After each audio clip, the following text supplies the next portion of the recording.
Hello friends, स्वागत है आप सभी लोगों का आपके अपने यूट्यूब चैनल एग्जामपंथी let's crack the all exam पर।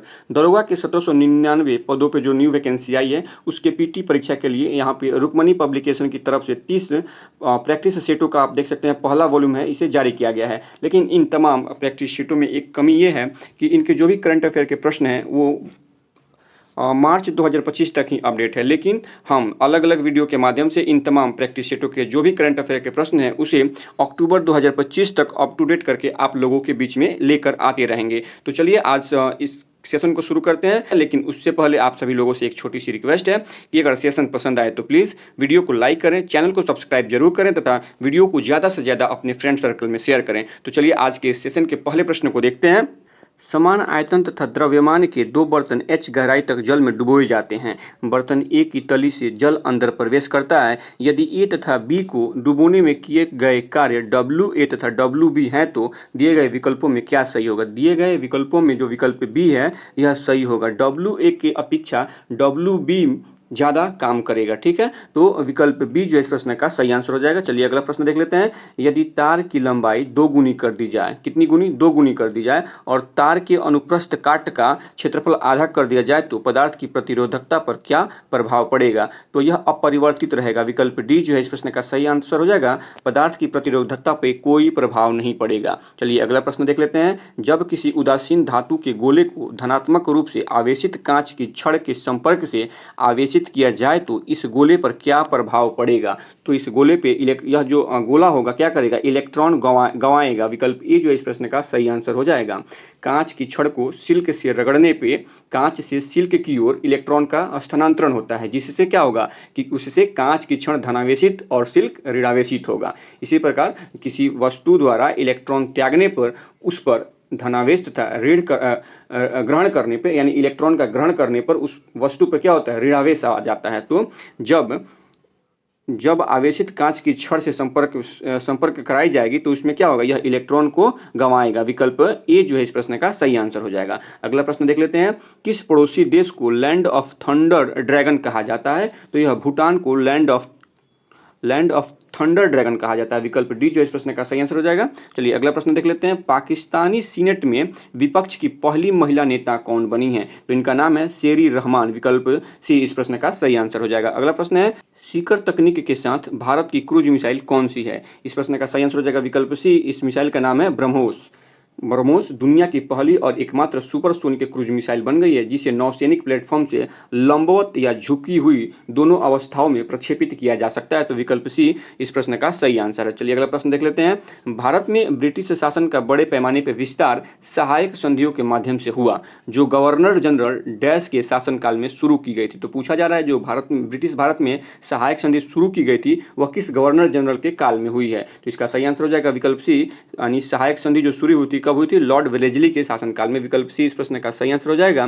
सहायक संधि स्वीकार करने वाला पहला राज्य कौन था, अगर बात करें इसकी तो यह हैदराबाद था। और इसने सहायक संधि कब स्वीकार करी थी, 1798 में इसने यह पहला राज्य था जिसने की सहायक संधि स्वीकार करी थी। तो विकल्प सी इस प्रश्न का सही आंसर हो जाएगा। अगला प्रश्न है। गुरु गोविंद सिंह की मृत्यु के बाद गुरु की परंपरा समाप्त हो गई और सिखों का नेतृत्व उनके विश्वसनीय शिष्य डैश को सौंपा गया। किनको सौंपा गया, तो यह जो नेतृत्व था वो बंदा बहादुर जी को सौंपा गया था। विकल्प बी इस प्रश्न का सही आंसर हो जाएगा। मुगल बादशाह फर्रुखसियर के आदेश पर 1716 में बंदा बहादुर की हत्या कर दी गई थी। ठीक है, 1716 में बंदा बहादुर की हत्या हो जाती है। किसके आदेश पे, मुगल बादशाह फर्रुखसियर के आदेश पे। कब होती है, तो 1716 में। विकल्प बी इस प्रश्न का सही आंसर हो जाएगा। चलिए अगला प्रश्न देख लेते हैं।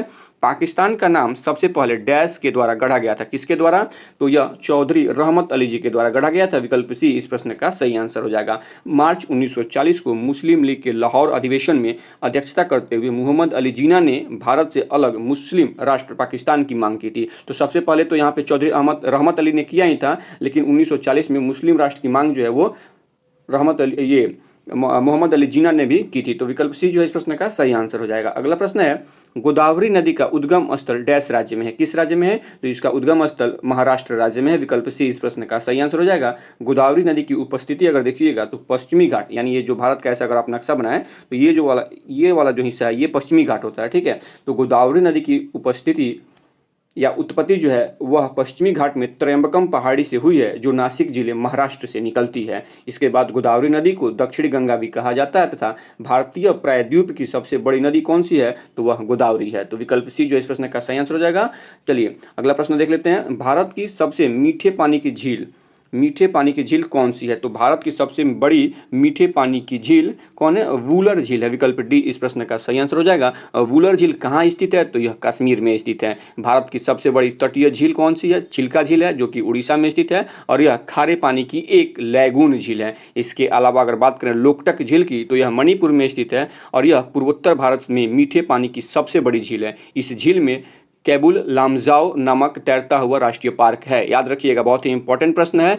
कैबुल लामजाओ नामक तैरता हुआ राष्ट्रीय पार्क कहाँ है? तो यह लोकटक झील में स्थित है। और लोकटक झील कहाँ है? तो यह मणिपुर में स्थित है। इसके अलावा बात करेंगे डल झील की, तो डल झील श्रीनगर कश्मीर यानी कश्मीर में स्थित एक झील है। कौन सा? डल झील कहाँ स्थित है? कश्मीर में। तो विकल्प डी जो इस प्रश्न का सही आंसर हो जाएगा। अगला प्रश्न है कि रविंद्रनाथ टैगोर ने अपनी नाइटहुड की उपाधि को डैश के विरोध में छोड़ दिया। किसके विरोध में छोड़ दिया? तो जालियांवाला बाग जो नरसंहार हुआ था उसके लिए इन्होंने अपनी नाइटहुड की जो उपाधि थी यह इन्होंने लौटा दी। बात करें जालियांवाला बाग नरसंहार कब हुआ था? तो यह 13 अप्रैल 1919 को जालियांवाला बाग नरसंहार हुआ था। ठीक है, और कहाँ पे हुआ था? तो यह अमृतसर में हुआ था। डॉक्टर सतपाल, बात करें क्यों हुआ था, तो डॉक्टर सतपाल और सैफुद्दीन किचलू की गिरफ्तारी के विरोध में हो रही जनसभा पर जनरल ओ डायर ने अंधाधुंध गोलियां चलवाई। असहयोग आंदोलन के दौरान ब्रिटिश सरकार का विरोध करते हुए गांधी जी ने कैसरे हिंद की उपाधि और जमनालाल बजाज ने राय बहादुर की उपाधि वापस कर दी थी। जालियांवाला बाग हत्याकांड की जांच के लिए सरकार ने 1919 में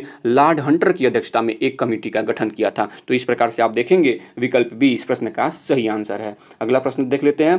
भारतीय संविधान में कानून बनाने की निर्धारित प्रक्रिया काफी हद तक डैश के संविधान द्वारा प्रभावित है। किस देश के संविधान द्वारा प्रभावित है? तो यह जापान के संविधान द्वारा प्रभावित है। विकल्प सी इस प्रश्न का सही आंसर हो जाएगा। इसके अलावा भारतीय संविधान में प्रमुख विदेशी स्रोत कौन कौन से हैं, अर्थात संयुक्त राज्य अमेरिका से क्या लिया गया है, ब्रिटेन के संविधान, आयरलैंड, जर्मनी, कनाडा, दक्षिण अफ्रीका, इन तमाम देशों से कौन कौन से स्रोत लिए गए हैं हम आपको यहाँ पे एक PDF स्लाइड बना के डाल देंगे। वीडियो को पॉज करके उन चीज़ों को आप आसानी से देख सकते हैं और याद कर सकते हैं। ठीक है, तो इस प्रकार से इस प्रश्न का जो सही आंसर हो जाएगा विकल्प सी। चलिए अगला प्रश्न देख लेते हैं। मार्च 2025 तक के अनुसार वर्तमान में भारत के मुख्य चुनाव आयुक्त कौन है? तो इनका नाम है ज्ञानेश कुमार। विकल्प ए जो इस प्रश्न का सही आंसर हो जाएगा। ठीक है, इसके अलावा भारत के 25वें मुख्य चुनाव आयुक्त कौन थे जो अभी वर्तमान में ज्ञानेश कुमार जी हैं? इनका क्रमांक अगर देखिएगा तो ये 26वें क्रमांक के मुख्य चुनाव आयुक्त हैं। लेकिन राजीव कुमार जी की बात कर ले तो यह 25वें क्रमांक के मुख्य चुनाव आयुक्त रहे थे। ठीक है, तो वर्तमान में इस प्रश्न का जो सही आंसर हो जाएगा मार्च 2025 तक के अनुसार वर्तमान में भारत के मुख्य चुनाव आयुक्त कौन है? तो यह ज्ञानेश कुमार जी हैं। विकल्प ए इस प्रश्न का सही आंसर है।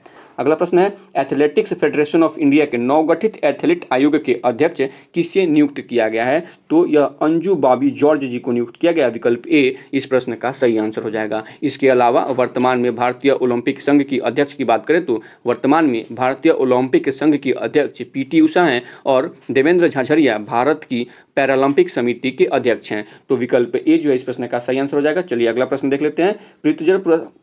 प्रित्जकर आर्किटेक्चर पुरस्कार 2024 के लिए किसे चुना गया है? प्रित्जकर आर्किटेक्चर पुरस्कार 2024 के लिए किसे चुना गया है? तो यह इसका सही आंसर हो जाएगा विकल्प सी, रिकन यामामोटा जी को चुना गया है। रिकन यामामोटो जी को प्रित्जकर आर्किटेक्चर पुरस्कार 2024 के लिए चुना गया है। इसके अलावा अगर बात करें वर्ष 2025 में यह पुरस्कार किसे दिया गया है? तो चीन के लियू जियाकुन को वर्ष 2025 का प्रित्जकर आर्किटेक्चर पुरस्कार दिया गया है। तो विकल्प सी इस प्रश्न का सही आंसर हो जाएगा। चलिए अगला प्रश्न देखते हैं। जब अंतरिक्ष से पृथ्वी का कोई फोटोग्राफ लिया जाता है तो उसकी पृष्ठभूमि काली क्यों दिखाई पड़ती है? क्योंकि प्रकाश का प्रकीर्णन वहाँ पे नहीं होता है। प्रकाश का प्रकीर्णन नहीं होने के कारण जब अंतरिक्ष से पृथ्वी का कोई फोटोग्राफ लिया जाता है तो उसकी पृष्ठभूमि हमें काली दिखाई पड़ती है। अंतरिक्ष में कोई वायुमंडल नहीं है, अतः ऐसा कोई कण नहीं है जो प्रकाश को बिखेर सके, इसीलिए कोई बिखराव नहीं होता है। जैसे कि अगर अंतरिक्ष यात्री आकाश में देखते हैं तो उन्हें अंतरिक्ष में निर्वात दिखाई पड़ता है और अंतरिक्ष पूरा क्या होता है? काला दिखाई पड़ता है। पृथ्वी के वायुमंडल में कण और गैसें सूर्य के प्रकाश को हर दिशा में बिखेरती रहती है, जिसके कारण आप कह सकते हैं कि हमें वायुमंडल में अलग अलग प्रकार की चीज़ें या अलग अलग कलर की चीज़ें दिखाई पड़ती हैं। नीला प्रकाश किसी भी अन्य रंग की तुलना में बहुत अधिक प्रकीर्णित होता है क्योंकि यह छोटी छोटी तरंगों के रूप में फैलता है। यही कारण है कि आकाश अधिकांश समय नीला रहता है। तो विकल्प ए इस प्रश्न का सही आंसर हो जाएगा। चलिए अगला प्रश्न देख लेते हैं। एक समान वृत्तीय गति एक समान वृत्तीय गति करने वाले किसी कण के लिए निम्न में से असत्य कथन का चयन करना है। तो एक एक करके हम इन कथनों को पढ़ते हैं। कण के वेग चाल का परिमाण नियत रहता है। और दूसरा कथन है कि कण का वेग त्रिज्या सदिश के लंबवत बना रहता है। उसके बाद है कि कण की गति के साथ साथ त्वरण की दिशा परिवर्तित होती है तथा त्वरण का परिणाम नियत नहीं रहता है। तो यहाँ पे देखिएगा विकल्प डी जो है यह असत्य है। त्वरण का परिमाण नियत नहीं रहता, गलत है। त्वरण का परिमाण क्या होता है, वो नियत रहता है, इसलिए विकल्प डी जो इस प्रश्न का सही आंसर हो जाएगा। बाकी के जो ऊपर कथन दिए गए हैं वो सारे कथन सत्य हैं। चलिए अगला प्रश्न देख लेते हैं। निम्नलिखित में से कौन सा सम इलेक्ट्रॉनिक आयन निरूपित करता है? इसका सही आंसर हो जाएगा विकल्प डी, यह सम इलेक्ट्रॉनिक आयन को निरूपित करता है। चलिए अगला प्रश्न देखते हैं। अवतारवाद का उल्लेख निम्न में से किस ग्रंथ में मिलता है? अवतारवाद का उल्लेख गीता में मिलता है। विकल्प ए इस प्रश्न का सही आंसर हो जाएगा। और यहीं पे आप देखेंगे कि विष्णु जी के 200 अवतारों का जो वर्णन है, तो यहाँ से आप उसको समझ सकते हैं। अवतारवाद का जो उल्लेख है वो गीता ग्रंथ से मिलता है। तो विकल्प ए इस प्रश्न का सही आंसर हो जाएगा। इसके अलावा अगर बात करें सामदेव ग्रंथ की, सामवेद की अगर बात कर लें तो भारतीय संगीत का जनक किसे माना जाता है? सामवेद को माना जाता है। सबसे प्राचीन वेद कौन है? तो ऋग्वेद है। स्मृतियों में सबसे प्राचीन एवं प्रमाणिक स्मृति कौन है? तो मनुस्मृति है। और हिंदू धर्म में अवतारवाद का अवधारणा है, जो कि कहाँ पे हमें देखने मिलता है? तो गीता में हमें देखने को मिलता है। और सबसे पुराना या प्राचीनतम पुराण कौन है? तो यह मत्स्य पुराण है, जो कि मत्स्य पुराण भारत का सबसे प्राचीनतम पुराण है। और विश्व का प्रथम धार्मिक पुस्तक की बात करें तो ऋग्वेद विश्व का प्रथम धार्मिक पुस्तक है। तो विकल्प ए जो है इस प्रश्न का सही आंसर हो जाएगा। अगला प्रश्न है कि पूरा पाषाणिक युग की सुंदर गुफा पेंटिंग कहाँ मिलती है? तो यह भीमबेटका में मिलती है। विकल्प बी इस प्रश्न का सही आंसर हो जाएगा। भीमबेटका कहाँ पे है? तो यह मध्य प्रदेश में है। भीमबेटका और आदमगढ़ ये दोनों कहाँ पे हैं? मध्य प्रदेश में स्थित है। और अतरंजी खेड़ा से लोहा के प्रयोग का प्रमाण मिला है। ठीक है, तो विकल्प बी इस प्रश्न का सही आंसर है। अगला प्रश्न देख लेते हैं। किसी पुरातात्विक स्थल से जुटे हुए किस पुरातात्विक स्थल से जुटे हुए खेत के साक्ष्य मिले हैं? प्रश्न एक बार फिर से सुन लीजिएगा।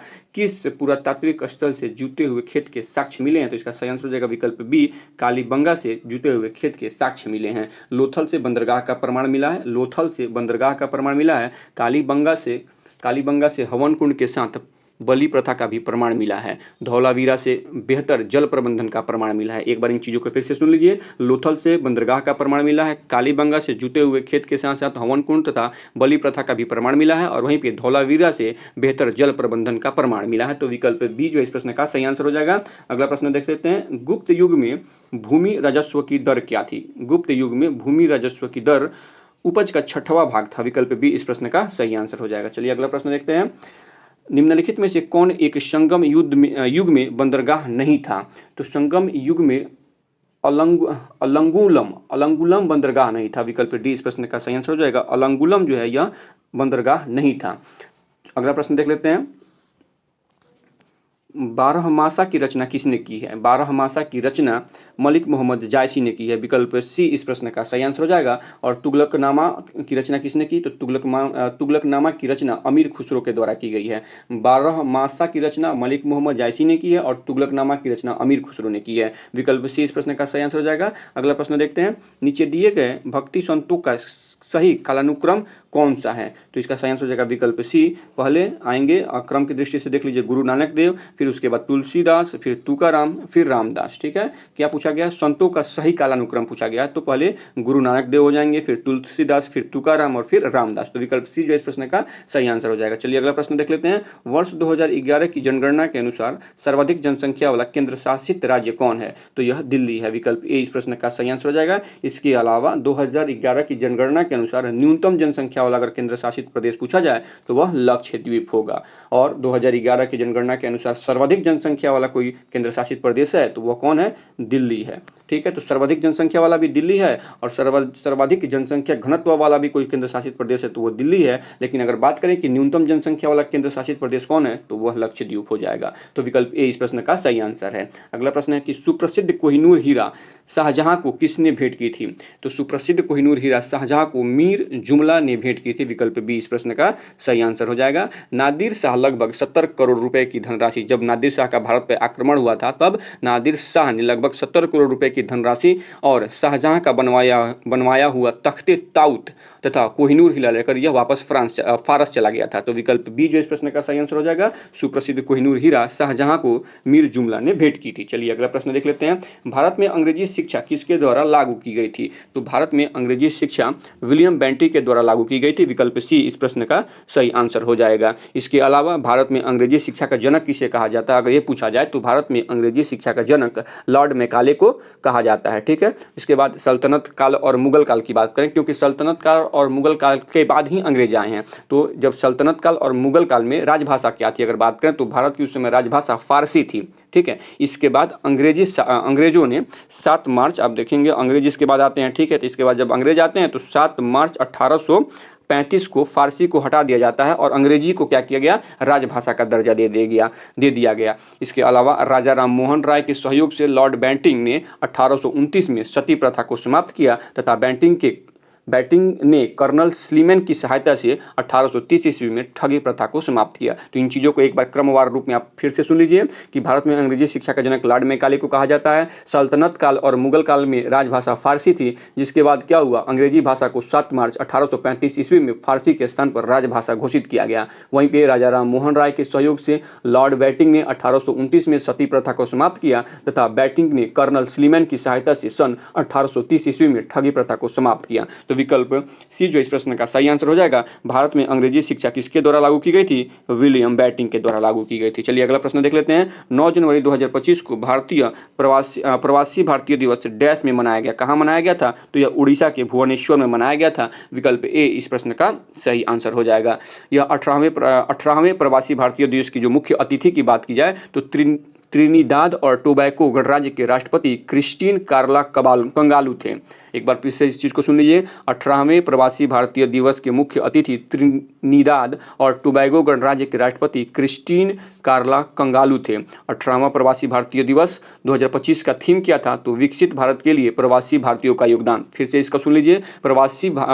जो इस बार मनाया गया है 18वां प्रवासी भारतीय दिवस 2025 मनाया गया है, इसका थीम क्या था? तो विकसित भारत के लिए प्रवासी भारतीयों का योगदान इसका थीम था। प्रवासी भारतीय सम्मान पुरस्कार 2025 किसे दिया गया है? तो यह डॉक्टर सैयद अनवर खुर्शीद जी को दिया गया है। भारत सरकार द्वारा हर दूसरे वर्ष, प्रत्येक वर्ष नहीं, हर दूसरे वर्ष 9 जनवरी को प्रवासी भारतीय दिवस मनाया जाता है। तो विकल्प ए इस प्रश्न का सही आंसर हो जाएगा। अगला प्रश्न है कि प्रथम बिम्स्टेक व्यापार शिखर सम्मेलन की मेजबानी कहाँ की गई? तो यह मेजबानी जो है भारत में की गई है। विकल्प ए इस प्रश्न का सही आंसर हो जाएगा। 6 से 8 अगस्त 2024 को प्रथम बिम्स्टेक व्यापार शिखर सम्मेलन का आयोजन भारत के नई दिल्ली में किया गया। बात करें कि बिम्स्टेक की स्थापना कब हुई थी? तो बिम्स्टेक की स्थापना 6 जून 1997 में बिम्स्टेक की स्थापना की गई थी। बिम्स्टेक का मुख्यालय कहाँ पे है? तो यह बिम्स्टेक का मुख्यालय ढाका बांग्लादेश में स्थित है। तो विकल्प ये जो इस प्रश्न का सही आंसर हो जाएगा। इसके अलावा कुछ अंतर्राष्ट्रीय सम्मेलन है और उनका आयोजन स्थल भी यहाँ पे दिया गया है, तो हम एक अलग से इस पर स्लाइड डाल देंगे। आप वीडियो को पॉज करके इन तमाम अंतर्राष्ट्रीय सम्मेलनों का आयोजन कहाँ हुआ है उसे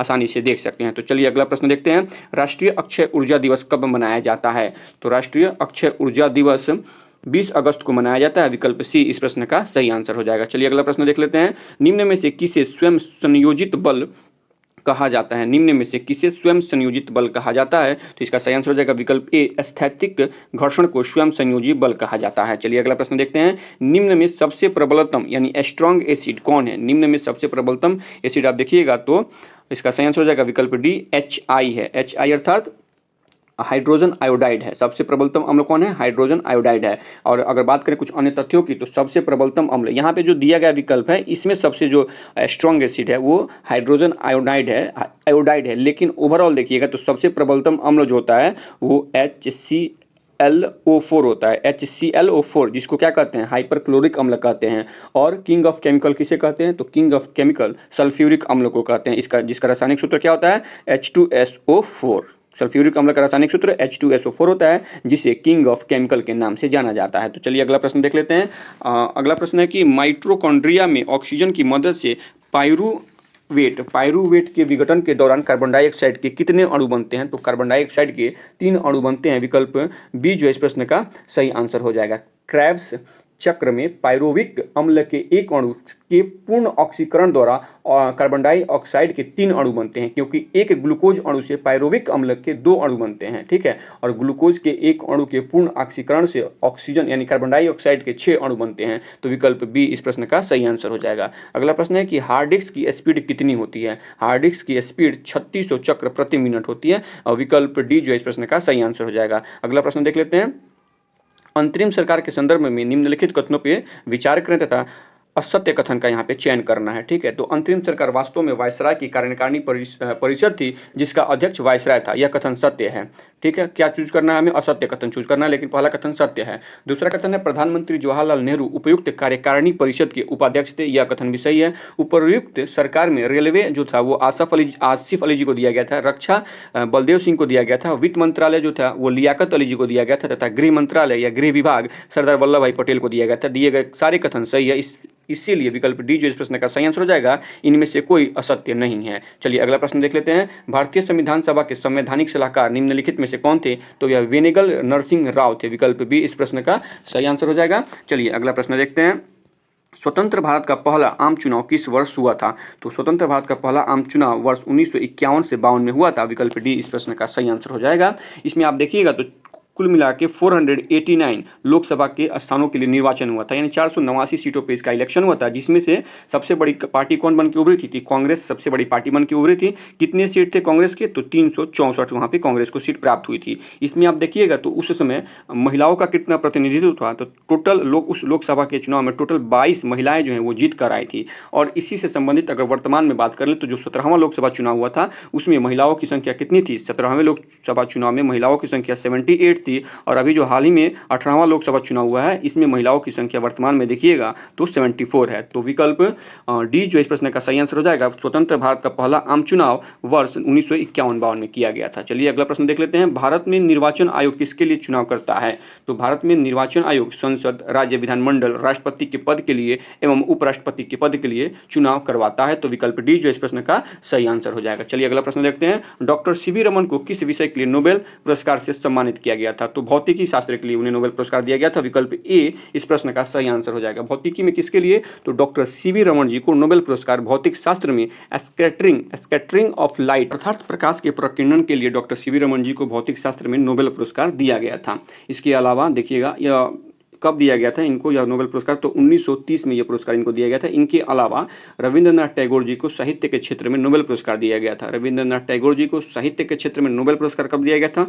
1913 में। इसके बाद अमर्त्य सेन जी को अर्थशास्त्र के लिए नोबेल पुरस्कार दिया गया है। कब? 1998 में। मदर टेरेसा जी को भी दिया गया। मदर टेरेसा को शांति के क्षेत्र में नोबेल पुरस्कार दिया गया था। कब दिया गया था? तो 1979 में। तो विकल्प आप देखेंगे ए इस प्रश्न का सही आंसर हो जाएगा। भौतिक शास्त्र में डॉक्टर सीवी रमन जी को नोबेल प्राइज दिया गया है। चलिए अगला प्रश्न देख लेते हैं। वसंत विषुव कब होता है? तो वसंत विषुव ये 21 मार्च को होता है। विकल्प ए इस प्रश्न का सही आंसर हो जाएगा। वसंत विषुव 21 मार्च को होता है। विषुव का क्या मतलब हुआ यहाँ पे? तो यह पृथ्वी की वह स्थिति है जब सूर्य की किरणें विषुवत रेखा पर लंबवत पड़ती है और सर्वत्र दिन एवं रात क्या होते हैं? बराबर होते हैं। तो इस प्रकार से आप देखेंगे कि 23 सितंबर और 21 मार्च को संपूर्ण पृथ्वी पर दिन व रात क्या होता है? बराबर होता है। इसे क्रमशः शरद विषुव यानी 23 सितंबर को शरद विषुव और 21 मार्च को वसंत विषुव कहते हैं। तो विकल्प ए जो इस प्रश्न का सही आंसर हो जाएगा। अगला प्रश्न है कि भारत प्रधान यामयोत्तर के किस ओर पड़ता है? तो यह पूरब की ओर पड़ता है। विकल्प सी जो इस प्रश्न का सही आंसर हो जाएगा। अगर आप ग्लोब पर देखें तो ये ग्लोब हो गया और यहाँ पे क्या है? प्रधान यामयोत्तर है। भारत कहाँ पे है? पूर्वी गोलार्ध में भारत है। यहाँ पे अगर ऐसे आप डिवाइड करेंगे तो यहाँ पे देख लीजिए भारत की स्थिति 8 डिग्री से स्टार्ट होती है। तो ये जो एरिया है ना पूर्वी क्षेत्र, यहाँ पे भारत है। तो आप कह सकते हैं यामयोत्तर ये हो गया। तो पूछा जा रहा है कि भारत प्रधान यामयोत्तर से किस ओर है? तो पूरब दिशा में है। तो विकल्प सी जो इस प्रश्न का सही आंसर हो जाएगा। अगला प्रश्न है हड़प नीति डॉक्ट्रिन ऑफ लैप्स का सृजक कौन है? तो डॉक्ट्रिन ऑफ लैप्स का सृजक लॉर्ड डलहौजी को माना जाता है। विकल्प बी जो इस प्रश्न का सही आंसर हो जाएगा। ठीक है, डलहौजी के समय में सबसे पहले अगर देखा जाए तो किस राज्य को ब्रिटिश भारत में मिलाया गया था? तो 17 को सबसे पहले हड़प नीति के माध्यम से ब्रिटिश भारत में मिलाया गया था। कब ये? तो 1848 में। कब मिलाया गया था? 1848 में। इसके बाद देखिएगा तो झांसी को 1853 में मिलाया गया था और उसके बाद नागपुर को 1854 में ब्रिटिश भारत में मिलाया गया था हड़प नीति के द्वारा। सबसे पहले सतारा को मिलाया गया 1848 में, फिर आप देखिएगा इसके बाद 1853 में मिलाया गया है झांसी को और 1854 में मिलाया गया है नागपुर को। तो विकल्प बी जो इस प्रश्न का सही आंसर हो जाएगा। अगला प्रश्न है कि किस भारतीय सम्राट ने बौद्ध धर्म को विश्व धर्म में परिणत कर दिया? तो इस नाम बताना है। इनका नाम है अशोक। विकल्प सी जो इस प्रश्न का सही आंसर हो जाएगा। अशोक ने बौद्ध धर्म को विश्व धर्म में परिणत कर दिया था। विकल्प सी इस प्रश्न का सही आंसर हो जाएगा। इसके अलावा देखिएगा तो उदेगोलम, नेतूर, मास्की और गुर्जरा अभिलेख में अशोक का नाम अशोक मिलता है। अशोक की माता का नाम अगर पूछा जाए तो उनकी माता का नाम शुभद्रांगी था। अशोक का शासनकाल 273 बीसी से लेकर 232 बीसी तक था और तृतीय बौद्ध संगति का जो आयोजन है वह पाटलिपुत्र में अशोक के शासनकाल में हुआ था। इस सभा की अध्यक्षता यानी तृतीय बौद्ध संगति की जो अध्यक्षता है वह मोगलीपुत्र तीस्त के द्वारा की गई थी। तो विकल्प सी इस प्रश्न का सही आंसर हो जाएगा। अगला प्रश्न देख लेते हैं। फरवरी 2025 में लॉजिस्टिक प्रदर्शन सूचकांक 2023 रैंकिंग में भारत का स्थान क्या रहा है? तो इसमें भारत का स्थान 38वां रहा था। विकल्प सी इस प्रश्न का सही आंसर हो जाएगा। और यह जो सूचकांक है यानी लॉजिस्टिक प्रदर्शन सूचकांक, अगर बात करें कि यह जारी कौन करता है तो विश्व बैंक के द्वारा लॉजिस्टिक प्रदर्शन सूचकांक जारी किया जाता है। तो विकल्प सी इस प्रश्न का सही आंसर हो जाएगा। अगला प्रश्न है कि नेपाल ने किसे अपनी पर्यटन राजधानी घोषित किया है? तो नेपाल ने पोखरा को अपनी पर्यटन राजधानी घोषित किया है। विकल्प ए इस प्रश्न का सही आंसर हो जाएगा। और आधिकारिक राजधानी कौन है अगर बात करें तो नेपाल की आधिकारिक राजधानी जो है वो काठमांडू है। ठीक है, काठमांडू नेपाल की आधिकारिक राजधानी है और पोखरा जो है यह नेपाल की पर्यटन वाली राजधानी है। तो विकल्प ए इस प्रश्न का सही आंसर हो जाएगा। अगला प्रश्न देख लेते हैं। गंभीर रूप से लुप्त प्राय प्रजाति के गिद्धों का संरक्षण के लिए गिद्ध रेस्तरां कहाँ खोला गया है? तो यह रेस्तरां जो है रेस्तरां ये झारखंड में खोला गया है। विकल्प बी इस प्रश्न का सही आंसर हो जाएगा। चलिए अगला प्रश्न देखते हैं। नाइट्रोजन आवर्त सारणी में किस वर्ग में स्थित है? नाइट्रोजन आवर्त सारणी में आवर्त 2 के वर्ग 5a में रखा गया है। विकल्प डी इस प्रश्न का सही आंसर हो जाएगा। वर्ग 5 में रखा गया है। इसके अलावा नाइट्रोजन आधुनिक आवर्त सारणी के अनुसार 15वें वर्ग का तत्व है। नाइट्रोजन की खोज किसने की थी? तो नाइट्रोजन की खोज रदरफोर्ड ने की थी। विकल्प डी इस प्रश्न का सही आंसर हो जाएगा। अगला प्रश्न देख लेते हैं। न्यूट्रॉन, प्रोटॉन, इलेक्ट्रॉन और अल्फा कण समान गतिज ऊर्जाओं के साथ चल रहे हैं। कणों को उनके वेगों के बढ़ते हुए क्रम में किस प्रकार विन्यासित कर सकते हैं? तो सबसे पहले अल्फा कण को रखेंगे, फिर न्यूट्रॉन, प्रोटॉन और इलेक्ट्रॉन को रखेंगे। विकल्प ए जो है इस प्रश्न का सही आंसर हो जाएगा, क्योंकि जिसका द्रव्यमान अधिक होता है उसका वेग कम होता है तथा जिसका द्रव्यमान कम होता है उसका वेग अधिक होता है। तो यहाँ पे इलेक्ट्रॉन का सबसे कम द्रव्यमान है अतः इसका वेग सबसे अधिक होगा, तो इसके लिए इसको सबसे लास्ट में रखा गया है। तो विकल्प ए जो है इस प्रश्न का सही आंसर हो जाएगा। चलिए अगला प्रश्न देख लेते हैं। जिसमें कोई ऑक्सीजन परमाणु नहीं होता ऐसे कार्यात्मक समूह वाले यौगिक वर्ग को क्या कहते हैं? तो ऐसे कार्यात्मक समूह वाले यौगिक वर्ग को हेलो यौगिक कहा जाता है। विकल्प सी जो है इस प्रश्न का सही आंसर हो जाएगा। चलिए अगला प्रश्न देख लेते हैं। निम्नलिखित में से कौन सा तत्व उपधातु है? तो दिए गए विकल्पों में विकल्प बी जो इस प्रश्न का सही आंसर हो जाएगा। एंटीमनी जो है यह एक क्या है? उपधातु है। एंटीमनी क्या है? उपधातु है। इसके अलावा कुछ और उपधातु हैं जैसे boron, silicon, germanium, arsenic, antimony, tellurium और पोलोनियम। एक बार फिर से इन चीज़ों को, इन सारे उपधातुओं के नाम सुन लीजिए। Boron, silicon, germanium, arsenic, antimony, tellurium और पोलोनियम, ये सभी क्या हैं? उपधातु के एग्जाम्पल हैं। तो विकल्प बी इस प्रश्न का सही आंसर हो जाएगा। अगला प्रश्न है कि किस गांधीवादी आंदोलन में चौरी चौरा कांड जुड़ा है? किससे जुड़ा था? तो यह असहयोग आंदोलन से जुड़ा है। विकल्प बी इस प्रश्न का सही आंसर हो जाएगा। यह कैसे इस कांड से जुड़ा है? तो आप देखिएगा, जो असहयोग आंदोलन है इसकी जो शुरुआत है वो 1 अगस्त 1920 में हुई थी। 1920 में असहयोग आंदोलन की शुरुआत हुई थी। उसके बाद चौरी चौरा कांड की बात कर लें तो इसकी शुरुआत 5 कब हुई थी? शुरुआत नहीं हुई थी, यह घटना कब हुई थी? तो 5 फरवरी 1922 को यह घटना हुई थी। ठीक है, और गोरखपुर, इस घटना में हुआ क्या था? तो गोरखपुर जिले के चौरी चौरा नामक पुलिस स्टेशन में आंदोलनकारियों ने आग लगा दिया, जिसमें 22 पुलिसकर्मी की मृत्यु हो गई। इस घटना के बाद गांधी जी ने 12 फरवरी 1922 को असहयोग आंदोलन वापस लेने की घोषणा कर दी। तो विकल्प बी जो है इस प्रश्न का सही आंसर हो जाएगा। चलिए अगला प्रश्न देख लेते हैं।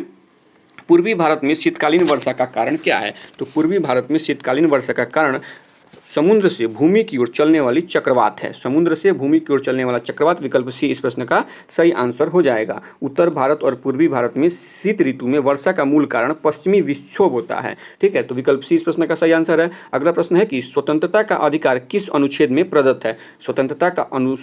स्वतंत्रता का जो अधिकार है वह अनुच्छेद 19 में प्रदत्त है। विकल्प सी इस प्रश्न का सही आंसर हो जाएगा। ठीक है, जब संविधान बन के तैयार हुआ था तो उस समय मूल संविधान में आप देखेंगे कि 7 प्रकार के जो थे कि मौलिक अधिकार दिए गए थे, लेकिन 44वें संविधान संशोधन अधिनियम के तहत कब हुआ था 44वां संविधान संशोधन? 1978 में। तो 1978 में संपत्ति रखने का स्वतंत्रता और संपत्ति के अधिकार के मौलिक अधिकार को खंड इस खंड से समाप्त कर दिया गया और उसे संविधान के भाग 12 के अनुच्छेद 300A 12 भाग कौन सा है तो 12 और अनुच्छेद क्या है तो 300A के अंतर्गत संपत्ति के अधिकार को एक कानूनी अधिकार में रख दिया गया था। ठीक है, तो विकल्प सी इस प्रश्न का सही आंसर हो जाएगा। अगला प्रश्न है कि भारतीय संविधान क्या है? भारतीय संविधान असंघीय है, अर्धसंघीय है, संघीय है, एकात्मक है, क्या है? तो भारतीय संविधान अर्धसंघीय है। विकल्प डी इस प्रश्न का सही आंसर हो जाएगा। भारतीय संविधान की अनुच्छेद 1 में कहा गया है कि भारत को राज्यों का संघ है। भारत क्या है? राज्यों का संघ है, जिसे भारत से अलग होने का अधिकार नहीं है। तो विकल्प डी इस प्रश्न का सही आंसर हो जाएगा। अगला प्रश्न है कि अंतर्जातीय परिषदों का निर्माण स्रोत क्या है? अंतर्जातीय परिषदों का निर्माण स्रोत संवैधानिक प्रावधान है। विकल्प ए इस प्रश्न का सही आंसर हो जाएगा। संविधान के अनुच्छेद 263 के अंतर्गत केंद्र एवं राज्यों के बीच समन्वय स्थापित करने के लिए राष्ट्रपति एक अंतर्राज्यीय परिषद की स्थापना करेगा। किस आर्टिकल में है ये? तो आर्टिकल 263 में मेंशन किया गया है। इसके अलावा अंतर्राज्यीय परिषद की अध्यक्षता कौन करता है? तो प्रधानमंत्री करते हैं। ठीक है, अंतर्राज्यीय परिषद के अध्यक्ष प्रधानमंत्री होते हैं। और इस यानी अंतर्राज्यीय परिषद का गठन किसके सिफारिश पे हुआ था? तो सरकारीय आयोग के सिफारिश पर अंतर्राज्यीय परिषद का गठन किया गया था। तो विकल्प ए इस प्रश्न का सही आंसर है। अगला प्रश्न देख लेते हैं, तुलबुल परियोजना का संबंध किससे है? तुलबुल परियोजना का संबंध झेलम नदी से। विकल्प सी इस प्रश्न का सही आंसर हो जाएगा। अगला प्रश्न है, निम्नलिखित में से कौन सा देशांतर प्रधान यामोत्तर के साथ मिलकर ग्लोब पर बृहत वृत्त का निर्माण करता है? तो 180 डिग्री प्रधान यामोत्तर के साथ मिलकर ग्लोब पर बृहत वृत्त का निर्माण करता है। विकल्प डी इस प्रश्न का सही आंसर हो जाएगा। अगला प्रश्न है कि बुद्ध की मृत्यु के पश्चात प्रथम बौद्ध समिति की अध्यक्षता की गई थी। कहाँ, किसके द्वारा की गई थी? तो अजातशत्रु के द्वारा की गई थी। विकल्प अजातशत्रु के द्वारा नहीं, माफ कीजिएगा, बुद्ध की मृत्यु के पश्चात प्रथम बौद्ध समिति की अध्यक्षता जो है यह महाकश्यप के द्वारा की गई थी। विकल्प ए इस प्रश्न का सही आंसर हो जाएगा। ठीक है, अगला प्रश्न देखते हैं, सिनकोना की छाल से प्राप्त औषधि को मलेरिया के उपचार के लिए प्रयुक्त किया जाता था। जिस कृत्रिम औषधि ने इस प्राकृतिक उत्पाद को प्रतिस्थापित किया वह क्या है? उसका नाम पूछा जा रहा है। तो इस दवा का नाम क्या है? तो इसका नाम है क्लोरोक्वीन। विकल्प बी जो इस प्रश्न का सही आंसर हो जाएगा, क्लोरोक्वीन। अगला प्रश्न देख लेते हैं, कृत्रिम उपग्रह में विद्युत ऊर्जा का स्रोत क्या है? तो कृत्रिम उपग्रह में विद्युत ऊर्जा का स्रोत सौर सेल है। विकल्प बी इस प्रश्न का सही आंसर हो जाएगा। अगला प्रश्न देख लेते हैं, हरिपुरा जहां भारतीय राष्ट्रीय कांग्रेस का वार्षिक अधिवेशन 1938 में सुभाष चंद्र बोस की अध्यक्षता में हुआ था, वह निम्नांकित में से किस राज्य में? पूछा जा रहा है सिंपल सी भाषा में कि हरिपुरा किस राज्य में स्थित है? तो हरिपुरा गुजरात राज्य में स्थित है। विकल्प ए इस प्रश्न का सही आंसर हो जाएगा। अगला प्रश्न है कि नीति आयोग द्वारा विकसित जियो portal grinning and restoration of wetlands with agro forestry का उद्देश्य क्या है? तो इसका उद्देश्य है कृषि वानिकी हस्तक्षेपों के लिए उपयुक्त क्षेत्रों की पहचान करना। विकल्प बी इस प्रश्न का सही आंसर हो जाएगा। अगला प्रश्न है कि भारत की पहली तटीय और जल पक्षी जनगणना कहाँ किया गया है? तो यह केरल गुजरात में किया गया है। विकल्प सी इस प्रश्न का सही आंसर हो जाएगा। चलिए अगला प्रश्न देख लेते हैं कि क्षारीय विलयन का पीएच मान क्या होता है? तो क्षारीय विलयन का पीएच मान यह 7 से अधिक होता है। विकल्प बी इस प्रश्न का सही आंसर हो जाएगा। इसके अलावा अगर देखें कि पीएच वैल्यू क्या होता है या पीएच मान किसे कहते हैं, तो किसी विलयन में हाइड्रोजन आयन के सांद्रण की शक्ति को विलयन का पीएच मान कहते हैं। ठीक है, किसी विलयन का पीएच मान 0 से 14 तक के बीच में होता है। यहाँ पे आप देख सकते हैं 0 से 4 के बीच में जो विलयन का जो पीएच मान होता है 0 से 4 में, वह विलयन क्या होता है? प्रबल अम्लीय होता है। 4 से 7 के बीच में जो विलयन होता है वह निर्बल अम्लीय होता है।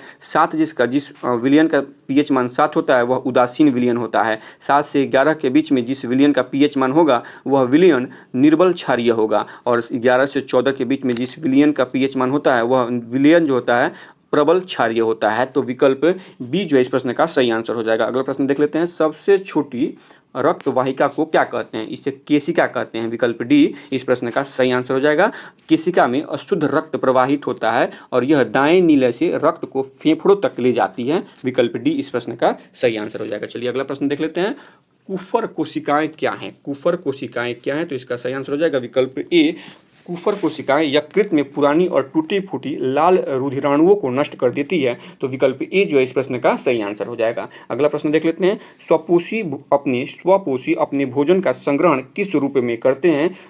स्टार्च के रूप में करते हैं। विकल्प ए इस प्रश्न का सही आंसर हो जाएगा। अगला प्रश्न है कि द्वितीय गोलमेज सम्मेलन में कांग्रेस के एक प्रतिनिधि के रूप में भाग लेने के लिए महात्मा गांधी बंबई से लंदन जिस पानी के जहाज से गए थे उसका नाम क्या था? तो उस पानी के जहाज का नाम SS राजपूताना था। विकल्प ए इस प्रश्न का सही आंसर हो जाएगा। अगर बात करें द्वितीय गोलमेज सम्मेलन की शुरुआत कब से हुई थी, तो 7 सितंबर 1931 को द्वितीय गोलमेज सम्मेलन की शुरुआत हुई थी। और महात्मा गांधी जी वहाँ पे कब पहुँचे थे, तो यह 12 सितंबर 1931 को महात्मा गांधी जी इंग्लैंड में पहुंचे थे। उस समय ब्रिटेन के प्रधानमंत्री रैमजे मैकडोनाल्ड थे।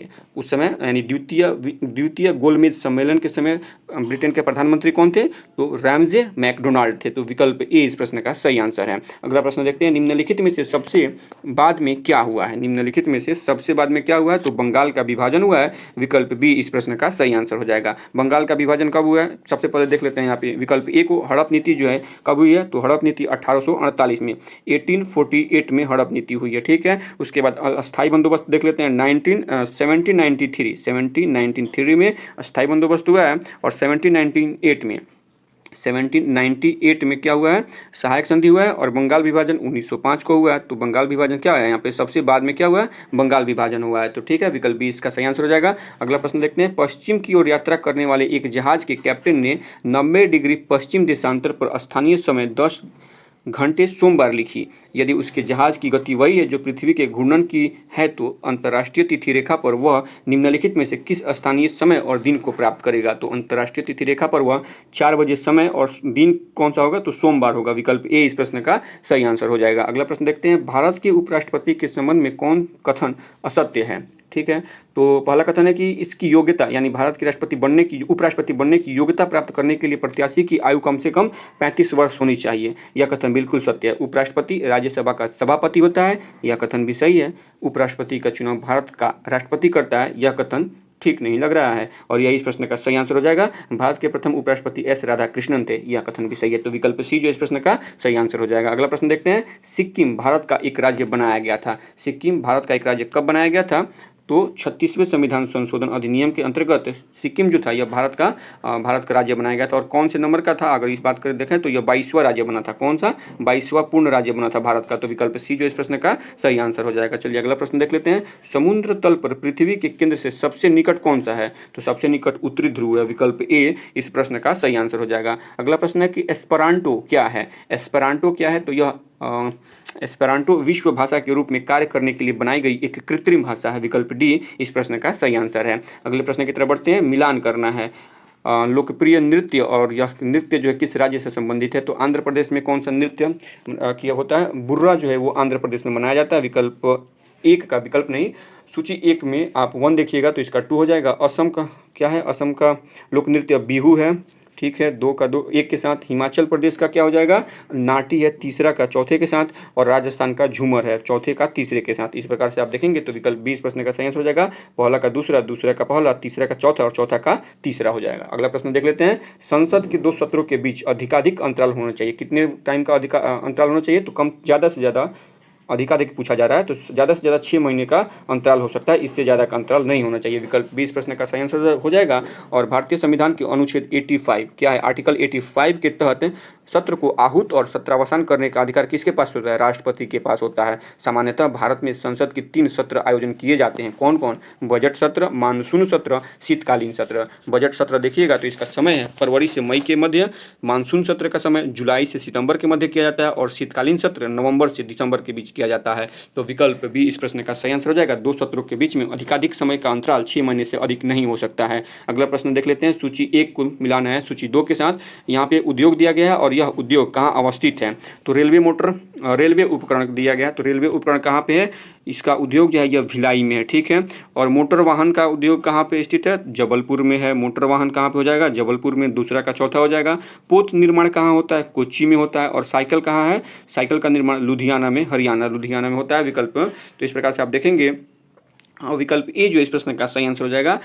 1 का 3, 2 का 4, 3 का 1 तथा 4 का 2। चलिए अगले प्रश्न की तरफ बढ़ते हैं, ब्रह्मपुत्र नदी अपने स्रोत से लेकर डेल्टा तक गुजरती है, किन देशों से होकर गुजरती है? तो सबसे पहले आप देख लीजिए, चीन से गुजरेगी, फिर भारत से गुजरेगी और बांग्लादेश। विकल्प सी जो इस प्रश्न का सही आंसर हो जाएगा। ठीक है, इसके अलावा ब्रह्मपुत्र के बारे में कुछ और बात करें, यहाँ कहाँ से निकलती है? तो यह तिब्बत के मानसरोवर झील के निकट चेमायुंगडुंग इसका नाम है, जहाँ से निकलती है। हिमनद का नाम है चेमायुंगडुंग, हिमनद से यह निकलती है। और ब्रह्मपुत्र नदी को तिब्बत में सांगपो कहते हैं। ब्रह्मपुत्र नदी को तिब्बत में सांगपो कहते हैं, असम में ब्रह्मपुत्र कहते हैं और अरुणाचल प्रदेश में दिहांग कहते हैं। ठीक है, तो इन तमाम नामों से ब्रह्मपुत्र को जाना जाता है। इसके अलावा ब्रह्मपुत्र नदी की सहायक नदियों की बात करें तो डिबोंग, लोहित, नोबा, तीस्ता, बूढ़ी दिहांग, धनसिरी। एक बार फिर से सुन लीजिए, डिबोंग, लोहित, नोबा, तीस्ता, बूढ़ी दिहांग और धनश्री ये तमाम ब्रह्मपुत्र नदी की सहायक नदियां हैं। तो विकल्प सी इस प्रश्न का सही आंसर है। अगला प्रश्न है कि भारतीय राष्ट्रपति की जीवनी Draupadi Murmu from tribal hinterlands to Raisina hills के लेखक कौन है? तो इसके लेखक हैं कस्तूरी राय। विकल्प बी जो इस प्रश्न का सही आंसर हो जाएगा।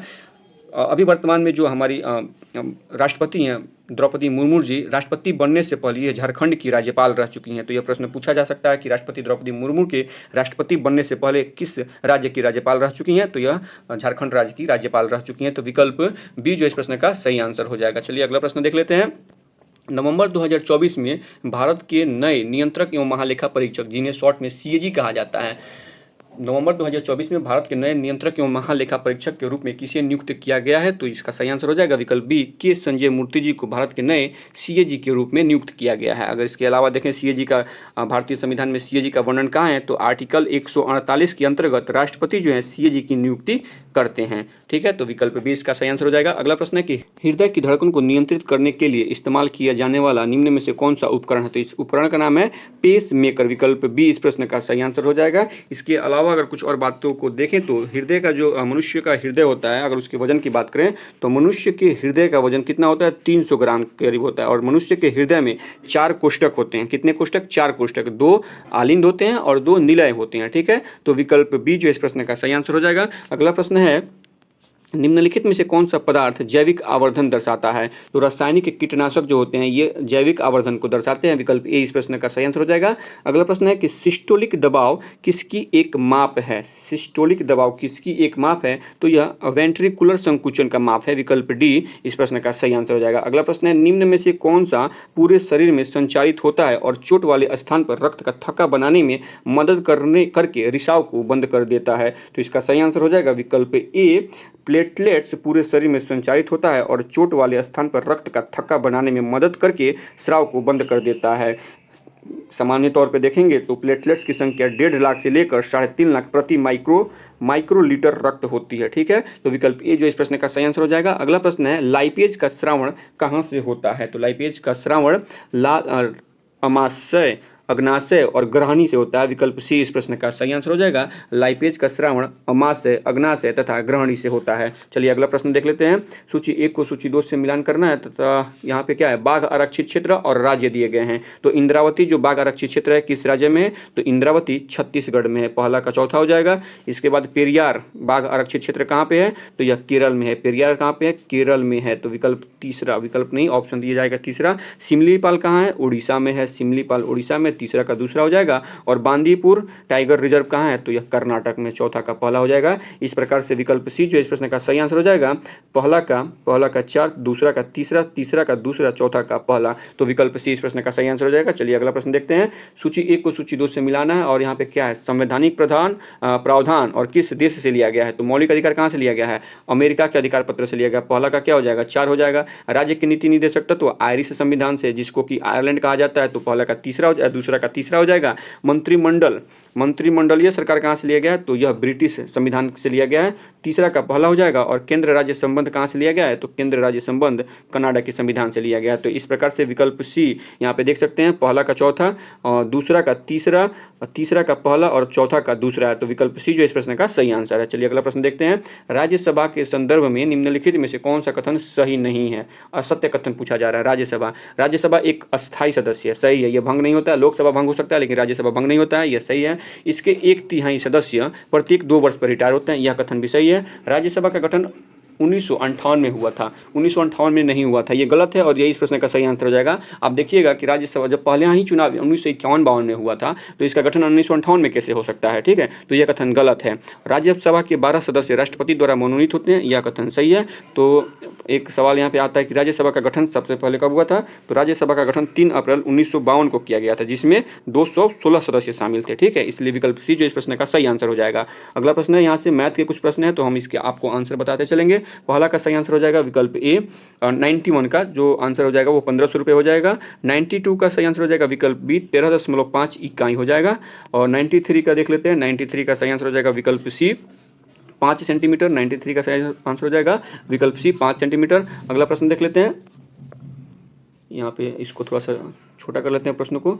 94 का सही आंसर हो जाएगा विकल्प बी 3 घंटा 45 मिनट। और एक समानांतर श्रेणी का प्रथम पद पी है तथा सर्वंतर क्यू है तो उसका 10वां पद क्या होगा, इसका सही आंसर हो जाएगा विकल्प बी 10वां पद p + 9q हो जाएगा। ठीक है, और यहाँ से 2 प्रश्न दिए गए हैं इंग्लिश के, तो पहला जो 96 है इसका सही आंसर हो जाएगा विकल्प B a mini gateway has been booked for me by my parents. ठीक है, और 97 का सही आंसर क्या हो जाएगा, 97 यहाँ पे दिया है और इसका 7 जो सही आंसर है वो विकल्प सी इसका सही आंसर हो जाएगा। Radha enquired why he had not forwarded his petition to her, विकल्प सी इसका सही आंसर हो जाएगा। अगला प्रश्न 98 है कि निम्नलिखित में दिए गए प्रश्नों में 4 विकल्पों में से उस विकल्प का चयन करें जो दिए गए मुहावरे के अर्थ को स्पष्ट रूप से व्यक्त करता है। तो मुहावरा क्या है, खिल्लियाँ उड़ाना, इसका स्पष्ट अर्थ क्या होता है, खिल्लियाँ उड़ाना यानी किसी का उपहास करना, विकल्प ए जो है इस प्रश्न का सही आंसर हो जाएगा। अगला प्रश्न है गॉड पार्टिकल या हिग्स बोसॉन पार्टिकल की खोजकर्ता जिनका 8 अप्रैल 2024 को निधन हो गया था उनका नाम क्या है, तो इनका नाम है पीटर हिग्स, विकल्प ए जो है इस प्रश्न का सही आंसर हो जाएगा। गॉड पार्टिकल या हिग्स बोसॉन पार्टिकल की खोजकर्ता पीटर हिग्स का 8 अप्रैल 2024 को निधन हो गया है। गॉड पार्टिकल की खोज में भारत का भी योगदान रहा है। हिग्स बोसॉन में आप देखिएगा जो शब्द है हिग्स बोसॉन, इसमें हिग्स जो शब्द है वह ब्रिटिश भौतिक शास्त्री पीटर हिग्स के नाम से लिया गया है, वहीं पर जो बोसॉन शब्द है वह भारतीय वैज्ञानिक सत्येंद्र नाथ बोस के नाम पर रखा गया है। तो इस प्रकार से जो यह गॉड पार्टिकल जिसे गॉड पार्टिकल कहते हैं या हिग्स बोसॉन कहते हैं, इसकी खोज में भारतीय वैज्ञानिक सत्येंद्र नाथ बोस जी का भी योगदान रहा है। तो विकल्प ए इस प्रश्न का सही आंसर है। अगला प्रश्न देख लेते हैं संयुक्त राष्ट्र ने अंतर्राष्ट्रीय फुटबॉल दिवस कब मनाने की घोषणा की है, तो यह 25 मई को अंतर्राष्ट्रीय फुटबॉल दिवस मनाने की घोषणा की गई है, विकल्प बी इस प्रश्न का सही आंसर हो जाएगा। इस प्रकार से इस प्रैक्टिस सेट यहाँ पे समाप्त होता है।